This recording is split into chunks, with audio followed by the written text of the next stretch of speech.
Oh, heck, it's time for happy thoughts about Doctor Who, because it's happy times and places, a positively inclined Doctor Who episode commentary podcast in which I, Toby Haydock, talk over an episode and try to see if I can guess what my special guest's favourite things about it are. Hello, my name is Jeremy Bentham. I'm very pleased to nominate as my Doctor Who story for Toby's enterprise, Marco Polo. Well, welcome back to Happy Times and Places with me, Toby Haydock, and my guest, Jeremy Bentham, who you heard there being erudite but truncated. His full introduction is in episode 1 of this particular stream of Happy Times and Places, the Marco Polo one. We're going to welcome in a rider from Shang 2. A quick note, I've noticed that, not deliberately, but almost subconsciously, I think there are greater segues and a tendency to sort of machine gun out anything, whether it's related or not. And it's because this is a missing story. I'm watching it without subtitles, so it's very hard for me to pick up the dialogue. I have watched the story in advance in order to gen up on it, because it's a story I'm hugely unfamiliar with, really. And prior to this, I think the last time I experienced it was when I first got the apart from the truncated reconstruction that's on the beginning box set, it was when I got the loose cannon reconstruction, which I got before I got married, which was in 2009. So, and I still have. So I held on to the loose cannon reconstruction more than I held on to my wife. I mean, in terms of a length of time, I think I probably held on to her. I would think, yeah, I did. There weren't many occasions where I got jiggy. I snuggled up to the recon of Marco Polo in a physical sense. But anyway, I've turned an observation about managing to keep a VHS tape longer than a woman into something altogether less palatable. So let's leave that there. But so it's been a while, is all I'm saying. It's been a while. So I've refreshed my memory of the story before watching it, but it's still, there's something about watching a recon where the sound is separate to the pictures, separate from the pictures in a way that it isn't on an existing episode. That means that perhaps we're not getting as much detail about the story in the episodes as I would like, but I'm trying, and I can't promise it's the last 2-minute monologue about a character actor that not even isn't in the story, has never been in Doctor Who, which is what you got last week. But I'll try not to spill my tea this time. So we are going to watch Rider from Shang 2 in 3, 2, 1. And I've pressed play, and here we are. I love this story. I love the feel of it. I love the atmosphere. I love the characters. I love the fact that it feels to me, and again, I don't know if this is because it's missing, it feels to me like perhaps the classiest adventure of the first season. I think the historicals automatically feel slightly classier than the sci-fi ones, because much as I love sci-fi, there's probably part of me that feels dirty and guilty about liking sci-fi. But it does feel very elegant. There's bamboo there. The guard is in front of bamboo, and I can see some bamboo directly outside my French windows, because like this bamboo that I can see here. I hope it wasn't. It won't have been. It would have been, in pots or whatever, or cut down, but I hope it didn't take root in Riverside Studios, because it's a pernicious beast, and getting it up from the roots is very, very hard. Rider from Shang 2. And this is Philip Voss as Akamat, and you have a Mongol bandit here, played by Michael Guest, who, looking at him, seems to have some sort of war paint on as well. It's a shame he doesn't get a name. I think as an actor you want to be called something. You want to be called Akamat rather than Mongol Bandit. And of course that's he's Michael Guest is one of those actors that you don't really think of, or I don't really think of, and then you go, but hang on, he's in, because he's also the Saxon that Vicky and Stephen bump into in episode 1 of The Time Meddler. So I think, is he just Saxon villager in that? And he's in Quatermass in the Pit as well, where he's a policeman extra. He's not credited.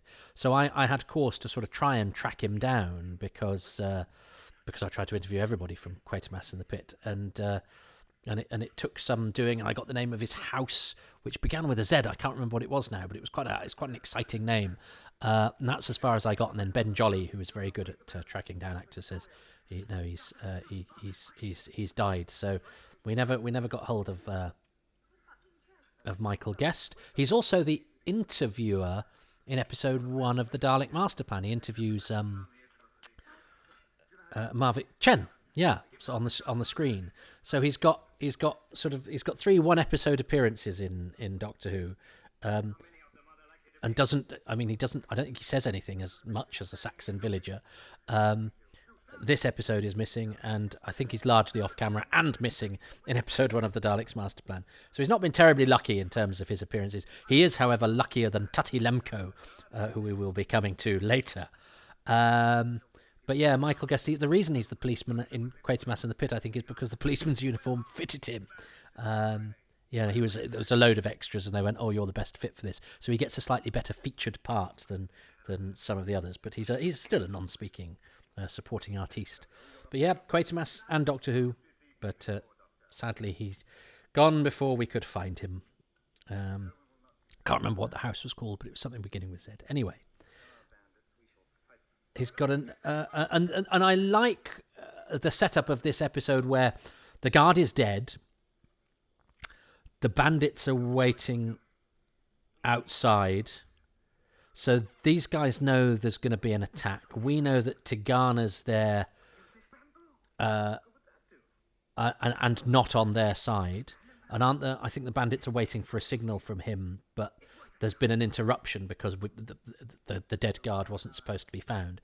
And then you have this wonderful thing, because it's been, the fire has been set up. So these baddies are waiting for the Mongol, Michael Guest and Akamat, wonderful Philip Voss, waiting for a signal from Tigana, but it's already been set up that Akamat doesn't really like Tigana.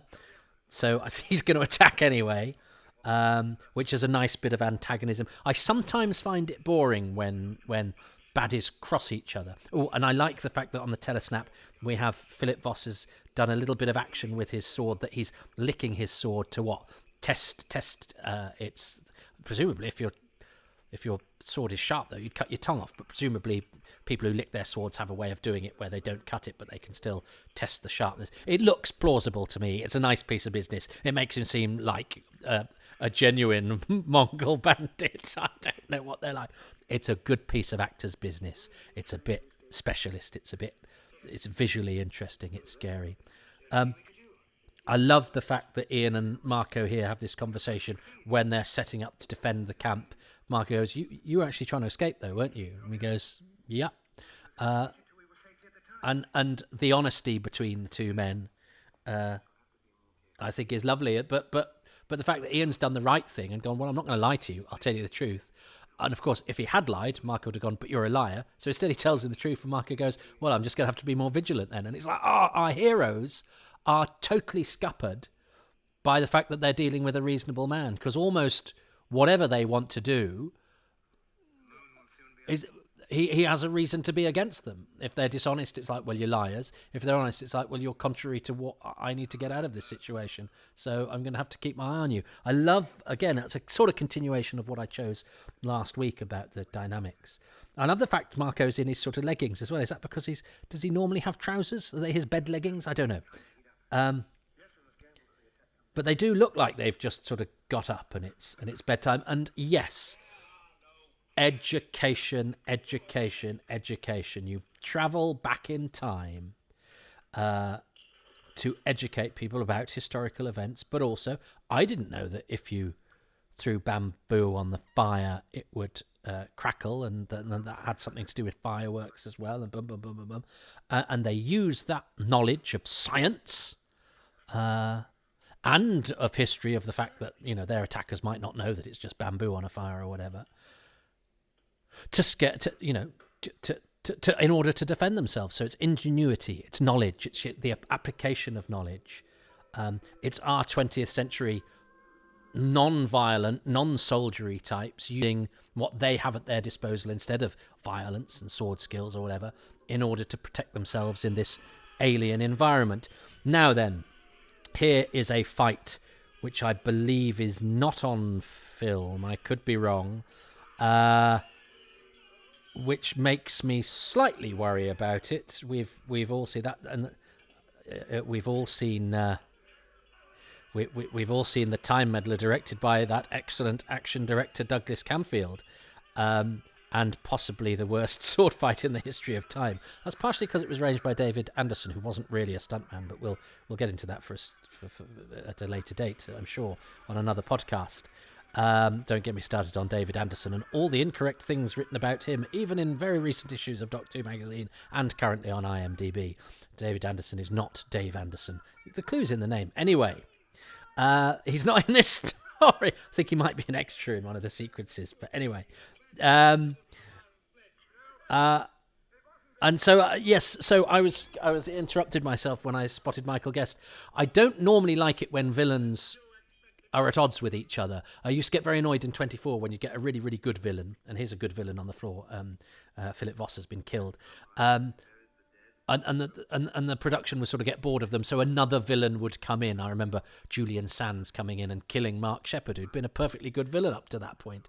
But this is slightly different. The antagonism between Akamat and Tigana it works within the plot, because they were waiting off stage for a signal from Tigana, which never came, so they attacked anyway. So then Tigana has to prove that he's on the side of the good is by killing this other guy. So that's actually quite useful to him. But he also gets the satisfaction of killing a guy he thinks is a bit of a dick, and he thinks is a bit of a dick. So that's you know, the dramatic payoff of that has some sense of closure to it as well. So to me, that's slightly more interesting than I am bigger bad guy from other place. Your incompetence has run out of petrol. I would love that to be a line in a drama from a villain. Your incompetence engine has run out of petrol. Anyway, but yeah, I usually get bored when baddies come in and kill other baddies. But I think that works. This particular dynamic works slightly better.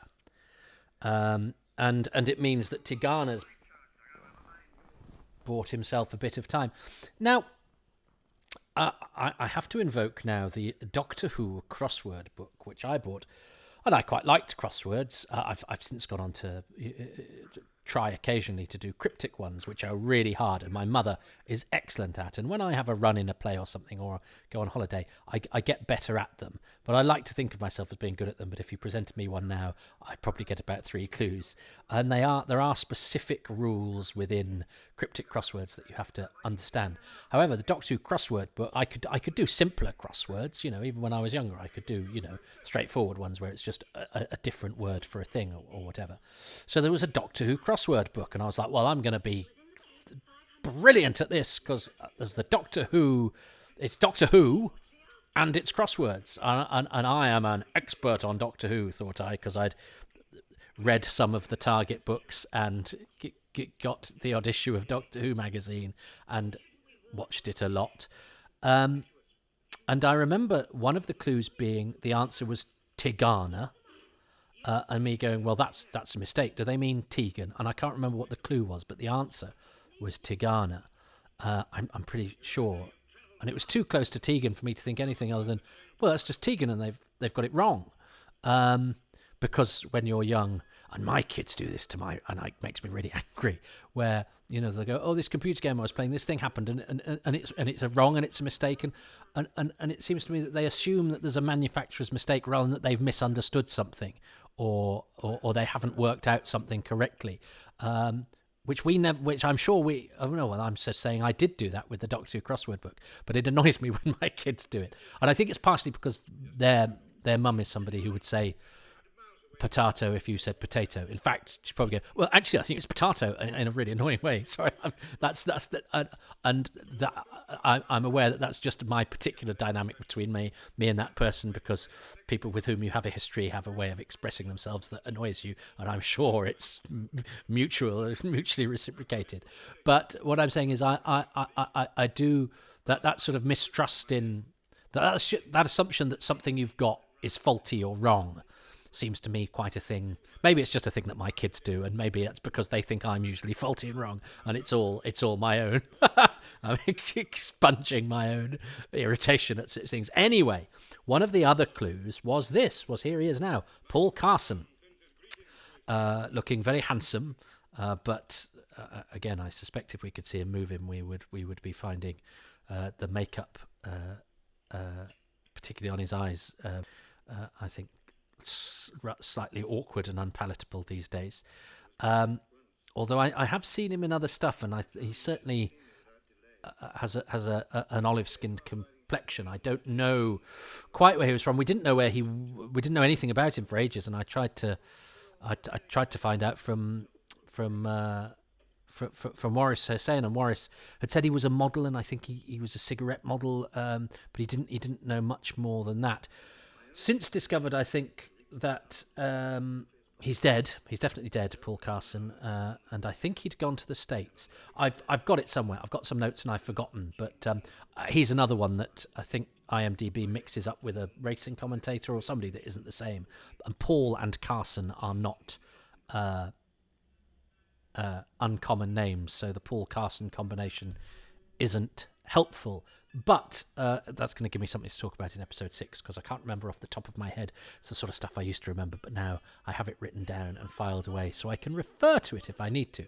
But anyway, I will come back to the Doctor Who Crossword Book and Paul Carson and Ling Tao, the rider from Shang-Tu, from whom this episode gets its name. Oh, yeah.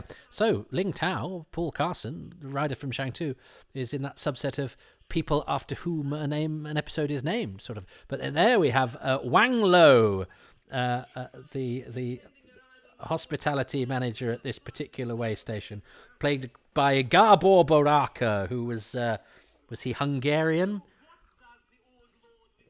But he's very, he's like old King Kong. He's a bit like Rassilon, but he's round and he's cheerful and he's very, very camp. I know Warris said that Gabor was a big mover and shaker in the gay scene in the 60s, which obviously was of a very different quality and visibility and all sorts to what we might imagine when we use the phrase gay scene compared between now and back then, where attitudes had some improving to do. But I like this the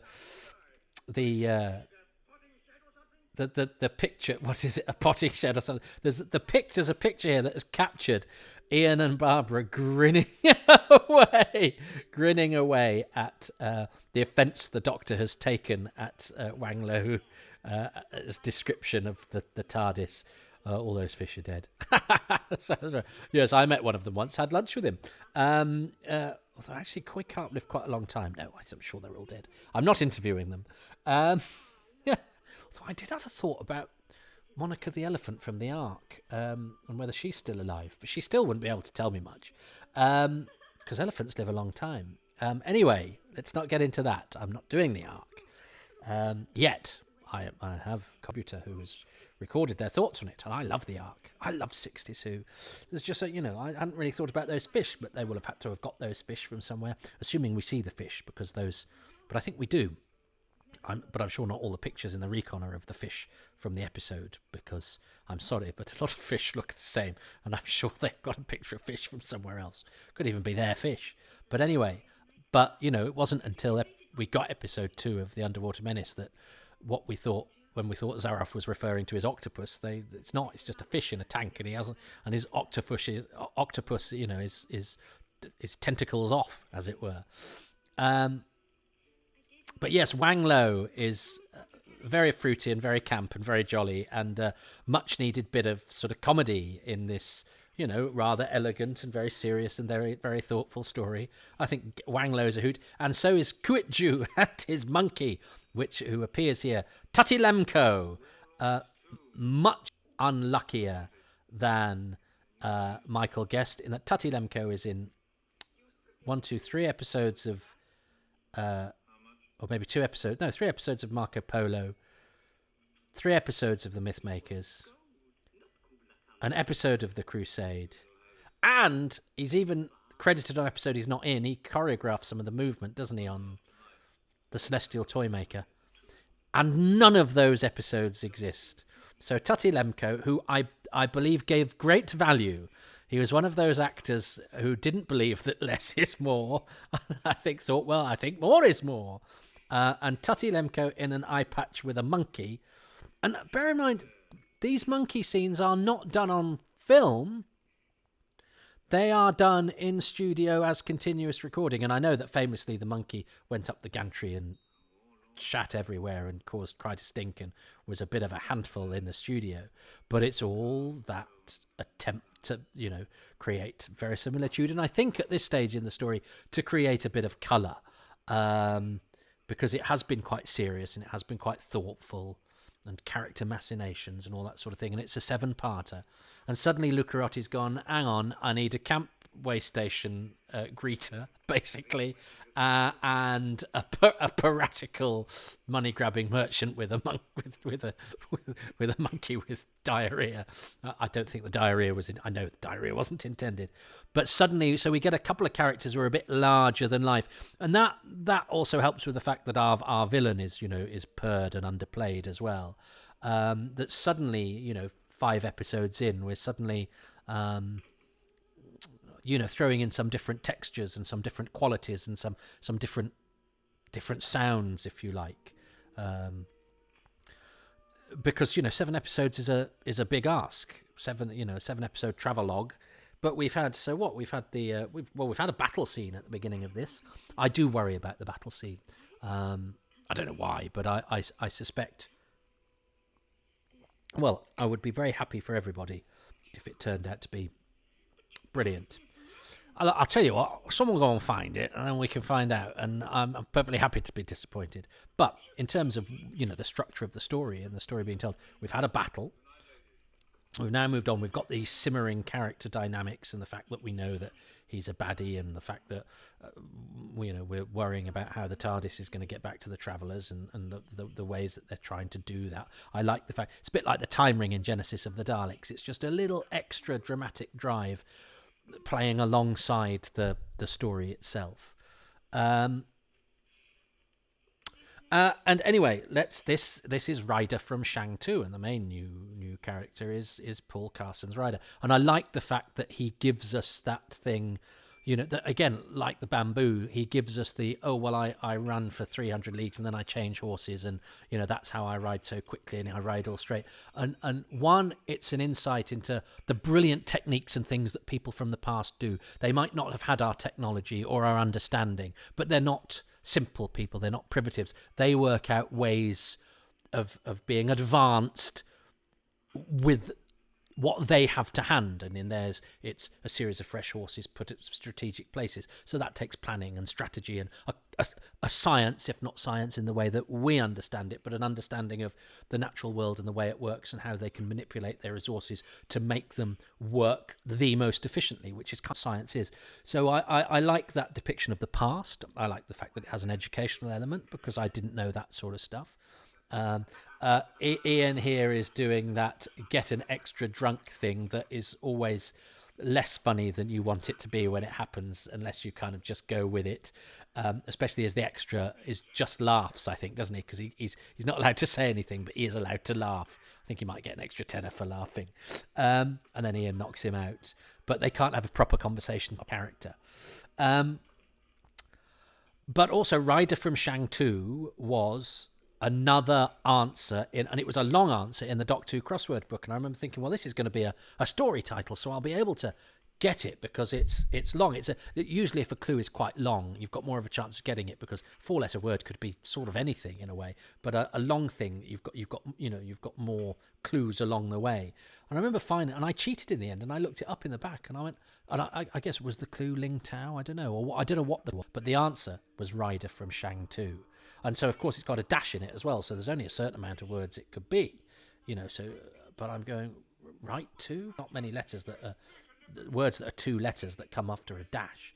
And in the end I cheated, and I looked it up in the back, and was still none the wiser. And it was a real education to me there, going, you don't know as much as you think you do. There's a thing here called Ryder from Shang 2 in this book about Doctor Who that you think you know so much about, and I hadn't got a clue what it meant, what it referred to. See, it seemed to be a story title, but that didn't seem quite like a story. And it's an object lesson and I've never called myself an expert on Doctor Who because I'm just somebody that's interested, and I'm interested in the details. And I think because when I maybe did think I knew loads when I was 8 or whatever, suddenly being confronted with that Doctor Who crossword book that had all sorts of things in it that I had, not only I was absolutely baffled by, I think was a good lesson in humility, and I hope I've carried that with me ever since, because you're on a sticky wicket if you're not careful.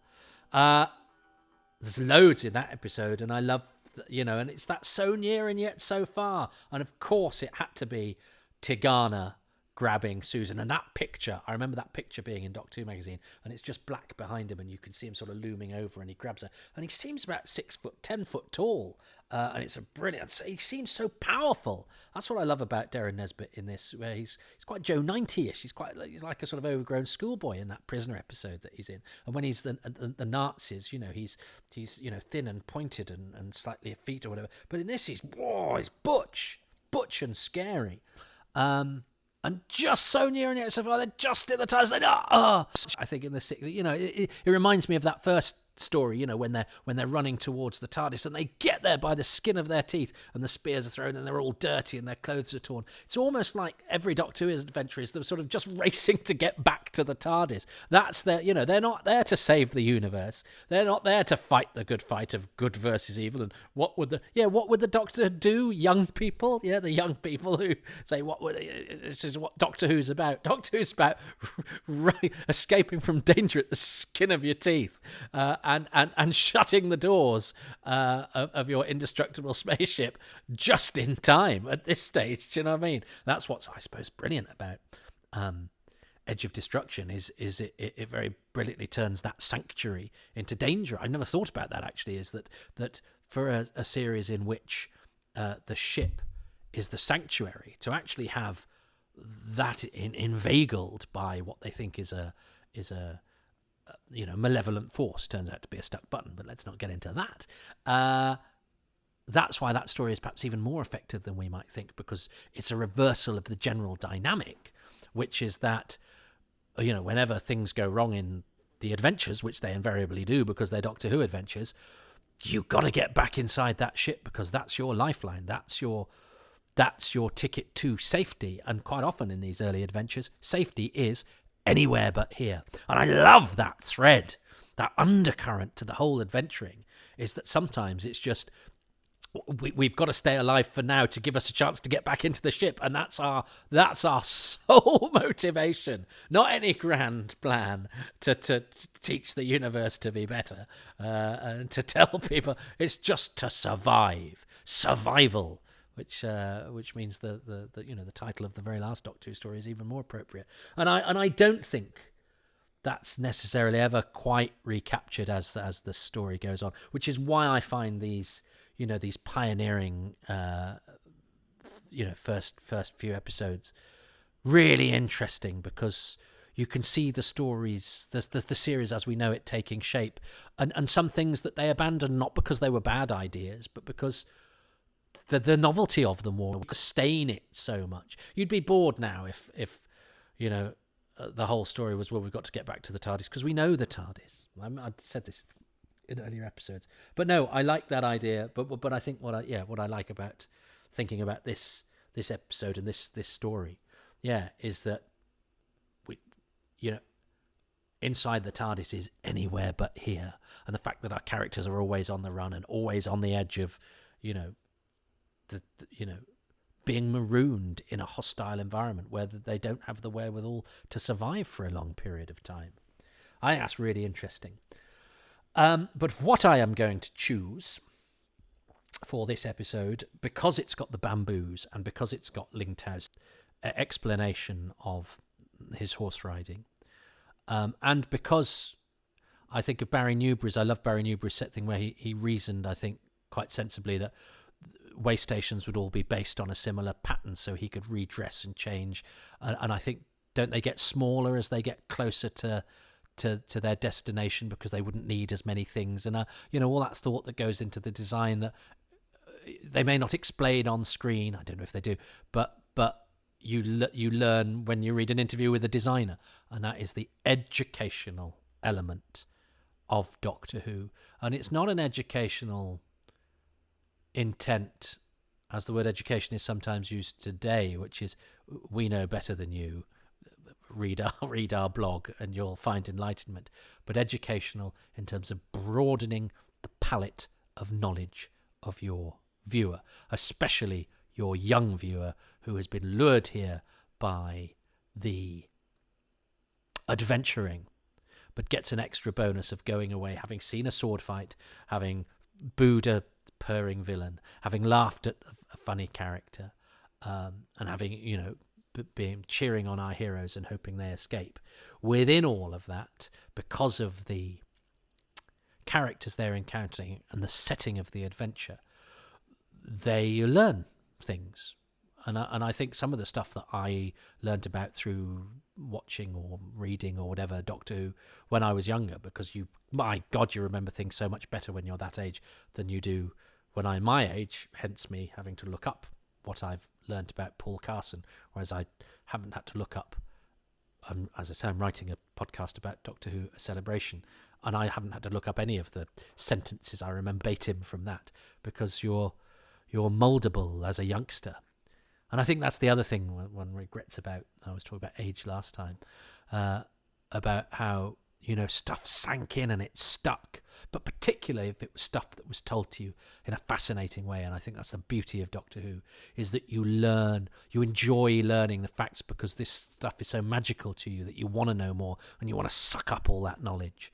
And I think Doctor Who gave me a thirst for sucking up knowledge. Okay, I've got a very one-track mind, so it's largely about Doctor Who. But in hoovering up that that knowledge dust, I'd get the occasional Lego foot of historical fact as well, and maybe a discarded Rizzler paper of really tortured metaphors too.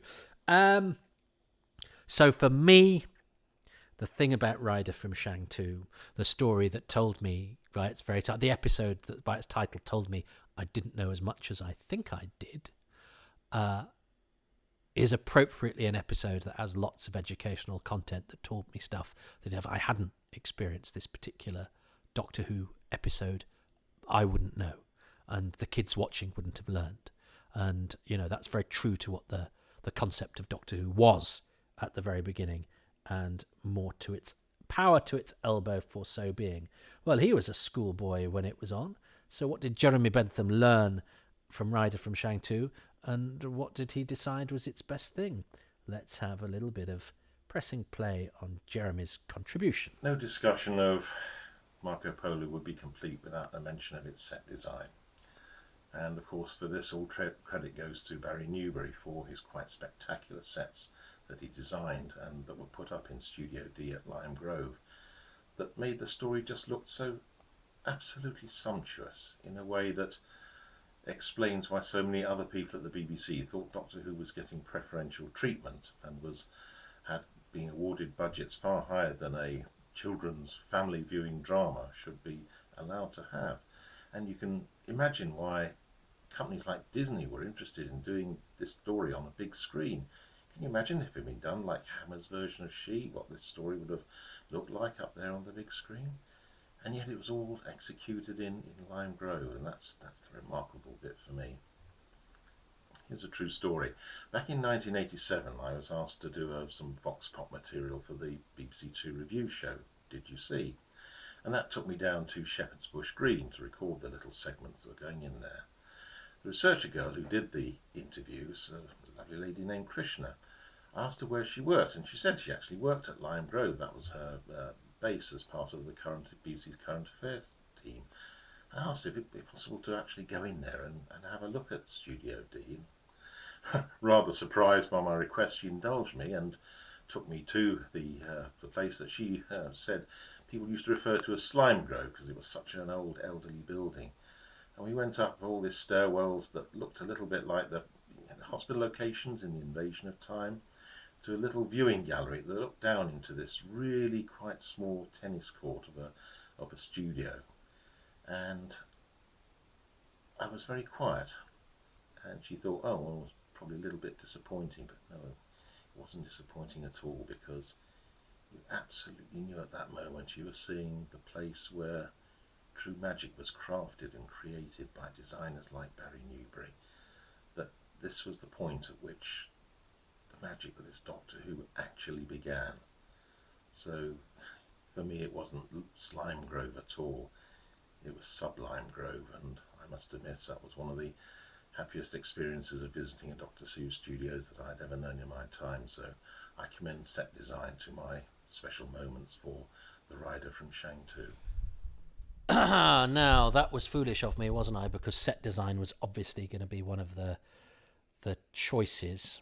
Did I make it earlier? It was a week or so ago I did episodes 1, 2 and 3. I can't necessarily remember what I've chosen, but I can't choose set design now, which is a shame, because it definitely would have been one of my choices.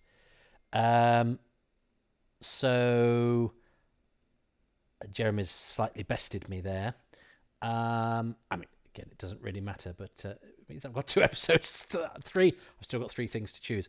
The design is obviously brilliant. And did I say Riverside earlier? I might have done in my verbal splurge. For some reason said Riverside when I was talking about the fight, and of course it's Lime Grove. Studio D, don't write in. Tiny studio. And of course we forget that because we often talk about, Doctor Who's done on limited resources. Doctor Who looks cheap. If you look at Doctor Who productions compared to other stuff at the time, they look really good. They look really good, and they marshalled those resources well. And it wasn't necessarily some of the stuff I've discovered in going through paperwork is that they're talking about it being a year-long commitment. In some of the early trade papers about it. This isn't something that snuck under the radar. I know later on it was truncated to 13 weeks and there was back and forths between various departments, but they had big plans for this. It was a high concept, regarded ambitious project from its from the people who birthed it, as it were, from Sidney Newman particularly. So I think sometimes we sort of go, yes, it was just this humble thing that was only supposed to last for 13 weeks and then it lasted. But actually, as Jeremy puts it there, within the BBC, there was a feeling that, it was rather a precocious style. It had more resources at its disposal than it should have done. Now, whether that's partially because the people making it rose to the challenge and did extra special work, yes, there's that too. But I think sometimes we can maybe play upon its humble origins a little bit too much, and it looks to me to be a high-end production, Marco Polo, and actually, I mean, the set design of that whole early period of Doctor Who is generally rather super duper. But I think the historicals, partially because they've got loads of costumes that are the real deal as well. I mean, it looks amazing, and I'm sure it's shot, with great attention to that by Boris Hussein, because you can get good directors or you can get directors who have good sets and good costumes, who don't know how to shoot them properly and squander those resources. So just because we know we've got stuff that looks beautiful in pictures, it doesn't mean it was rendered well. But I think I remember my uncle worked on The Life of Brian, and he was talking about how they were pulling their hair out because they'd got all these hundreds of millions of extras on this mountainside, and this amazing vistas, and Terry Jones, I think, was directing was directing a group of about 5 people, and they were going, we've got all this stuff here, put the cameras on this. I think Gilliam was pulling his hair out, and I'm sure that's what my uncle said, because he was a junior editor on it, but he was hanging around doing extra work as well. They all sort of pitched in. Anyway, that's Life of Brian. That's nothing to do with Doctor Who, and I'm not from a showbiz family, but my uncle was a young film editor. And so, therefore, very cool. But he was the only person anywhere near show business, and there was no. He never had the opportunity to sprinkle any of that stardust on me, because you don't from an editing booth. Although he did once share a lift with Tom Baker, which was as cool as it got. So look. So does that mean I'm now the coolest member of my family? Only cool in the way that my young self would see cool, and I don't think my young self had a very accurate perspective on what counted as cool. I don't think I'll ever be cool, if that's cool with you. What I will be, though, is somebody that now knows what the rider from Shang 2 is, even though I didn't when I thought I knew about Doctor Who. So we're always learning. And that is why I chose the educational element of episode 5 of Marco Polo as my favourite bit. And even though I absolutely applaud and agree with Jeremy's choice of the design, I still stand by my choice as well. So, knowledge is a good thing. And Doctor Who's quest to provide alongside the adventuring is one of its strongest points. And I think that's brilliantly illustrated by this particular episode of Doctor Who, if not this episode of Times and Places, which perhaps only educates you not to be a motormouth wiseacre, lest you end up like this, for which I can only apologise. Thanks for listening. Ta-ta. I think you'll find. I think you'll find. I think you'll find.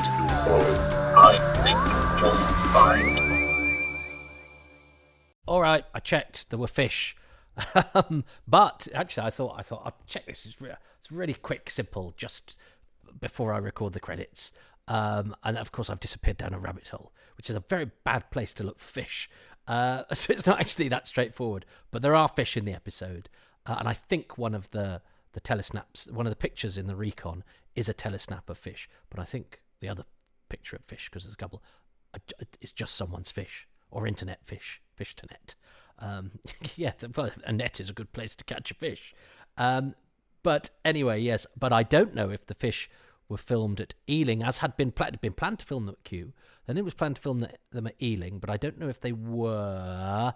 I haven't got access to all of the paperwork, and also I am doing a brief sort of. I am looking over the Marco Polo stuff because I'm researching too much information. But for these, I try to make them, as much from memory as possible, because otherwise I wouldn't sleep or eat, and that's not what these are. These aren't facts. But I just know what Doctor Who fans are like, so I'm covering my back. There are fish in the episode, but whether they were recorded on film or from the studio, there's definitely a fish tank in the studio. We're not. I can't tell straight. My feeling is that they probably pre-filmed them for a close-up, like they do the bamboos and all of that sort of thing. But I'm not 100% sure. But you definitely see the fish. They're not like Zaroff's octopus. And the other thing where I was definitely wrong is the way stations. I got it slightly wrong. It's not that they get smaller as they get closer to their destination. It's that they get more ornate because you're getting closer to, where the emperor and all the, the centre of power and all of that is. And of course, the ones further out have to be sparser and more practical because fewer things can get to them, and the priority is to make them, as I say, sort of functional and practical rather than sexy. So the closer you get to, the city or the centre of power, the sexier and more ornate and more decorous the way stations get. So that's that. I got it the wrong way round. I'm extremely grateful to you for listening to Happy Times and Places, which is presented by me, Toby Haydoke, and my special guest this time around is J. Jeremy Bentham. I'm grateful to him and to the many patrons who make these podcasts possible, and they include Ruben Herfindahl, Stephen Moffat, Peter Burns, Chris Phone, Peter Harness, Ronald Hayden, Rob Leonard, Christopher Meredith, Richard Straw, Neil Tate, Nick Tedston, Tim Arding, David, whose surname is remaining anonymous, Nigel Brumley, Jenny at Blue Box 99, Paul Cook, Richard Chalk, Peter Crocker, Rob Dawson, John Deere, Chris Dunford Kelp, Paul Dunn, Jason Gorman, Siobhan Galichon, Chris Hyam, Ian Key, Joe Llewellyn, Ian K. McLachlan, Gavin McLean, Rick Moran, Nathan Martin, Graham Knott, Adam Parker and Barry Platt. The music is by Dave Gates and the artwork by Dylan Patterson. And if you would like to be a name on the credits, you can become a patron for as little as £3 a month. There are higher tiers. Most of the things that patrons get are available at the lowest tier. I don't like the idea of withholding anything, but you have to play the game and lure people up the ladder. So there's a couple of extra things, including the mention of your names, which is more frequent the higher up the greasy pole of patronage you ascend. So £3 a month, you might hear yourself as often as you hear a trustworthy statement from a politician. Whereas, the higher up you go, oh, God, you're as frequent as a Michael Sheard convention appearance in the 1980s, 1990s. So listen, there's bonus material. There are exclusive releases just for patrons, and everything is much further in advance. I mean, you will be listening to this 6 months later than when it was actually recorded. If you are a non-patron, if you're a patron, you get it. I mean, currently the way I'm going, almost live, because I'm a little bit behind. I sometimes have some in the bank, but yeah. So you're about 6 months ahead if you're a patron with Happy Times and Places, and a month or so, maybe a month with the Too Much Informations, and a couple of months with the Indefinable Magics. But far too much information, the 4th podcast, is only available to patrons. £3 a month. Ascending up to, oh gosh, I mean, you can give me what you want, a gazillion pounds a month. I don't know, but you can, you can go higher than I think anybody actually wants to. So, there's potential there that will never be fulfilled, but God loves a trier. And, and you can get 10% off whatever you pledge, if you pay a year in advance. So, that's all worth doing if you like this kind of thing.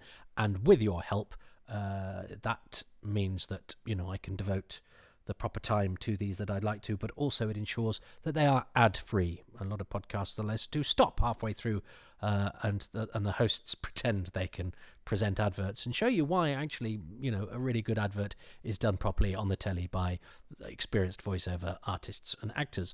And I am both of those things, but I'm still not going to do them on my podcast. However, I mean, if you would like to hire me, I've advertised mops on the telly. I'm not proud, and I do lots of radio voiceovers. But interesting, isn't it? I keep my own product untainted by the world of commerce. So there's a public service remit. Or no, it's just shame that the idea that anybody should pay for this. No. Anyway, stop it. It's fine. This is the modern way of doing things, and I'm perfectly happy to. I'm very grateful to the patrons. So if you would like to join their number, so I'm grateful to the patrons, and I'm not ashamed of this plug. I'm just trying to, I'll throw a bit of self-deprecation into the mix, because that is how I roll. And because I am actually, as you can tell from this stuttering self-justification, I'm slightly awkward about it, but I will embrace it in the fullness of time.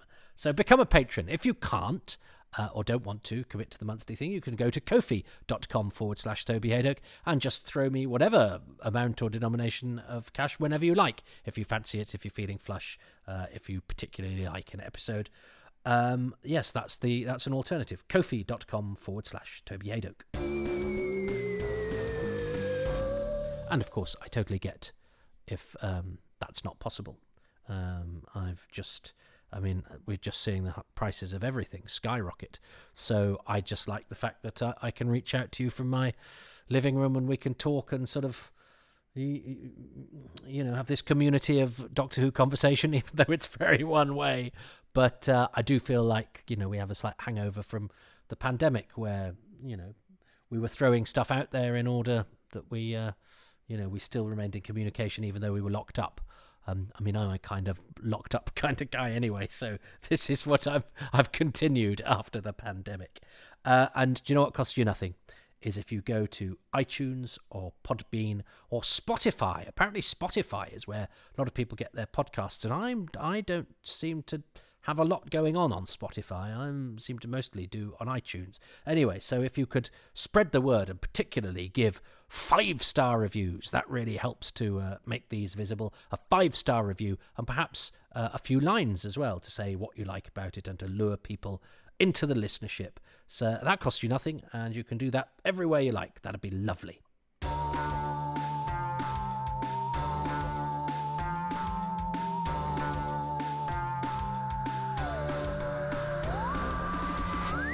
And so I've reminded myself of my Paul Carson situation, and I know more about him than I thought. It's very interesting, though, is you look at IMDb, and it's got him mixed up with a sports announcer or a news announcer, an anchorman.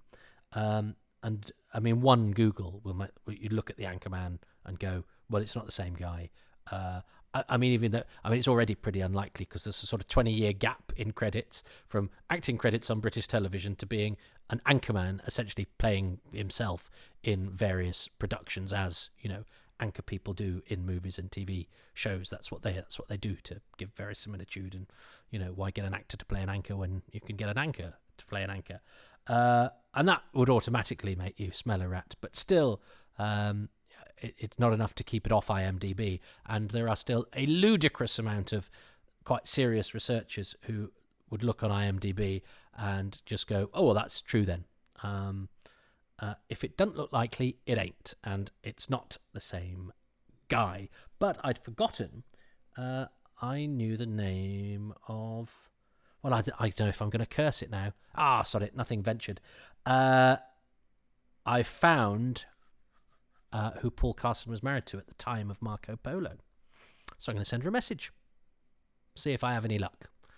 So this could be the beginning of a lovely piece of Doctor Who flavoured archaeology, or it could be one of many messages I send out. Occasionally I'll remember and go, oh yeah, I sent a letter to that person. Clearly they're not replying then. Because I just sometimes have, brief flurries of industry where I, print a few letters out. It takes longer to print an envelope and go out and send a letter than you would think. It's actually quite a big job, especially if you're doing a handful of them. You think of sort of sending a letter of being, I'll just dash off a letter and send it. It's actually an afternoon's job. Anyway, I'm going to see if I can find out more, because he, up until very recently, and I didn't find out a lot of this. There's a chap who prefers to remain anonymous with whom I back and forth about actors, and we compare notes and blah blah. And he'd actually found the lead to the proper Paul Carson. But up until that point, very recently, he was one of the very few about whom we really knew nothing beyond about 1968. But tune in to episode 7, because he's not in it next week, and I might be able to tell you a little more. I don't think I will have heard from his wife by then, but you never know in this miraculous age of the internet. But I'm also working on the too much information, so anything I do find out will end up in Toby Hadoke's Time Travels soon enough. So there we go. That's how I spend. I started doing this little bit of recording just to get this episode boxed off about 50 minutes ago, and then I checked this and I did that, and it's a bit like sending a letter. These little jobs that you think, oh, well, that won't take me very long, I've just got to record the credits. and the post-credit things that I now insist on doing because I've established a pattern. And a few of you said, "Oh, listen to the end," and now I've made a rod for my own back, and these are becoming actually longer than the program itself. I sometimes wish somebody would operate on my brain. Anyway, I probably secretly like it, don't I?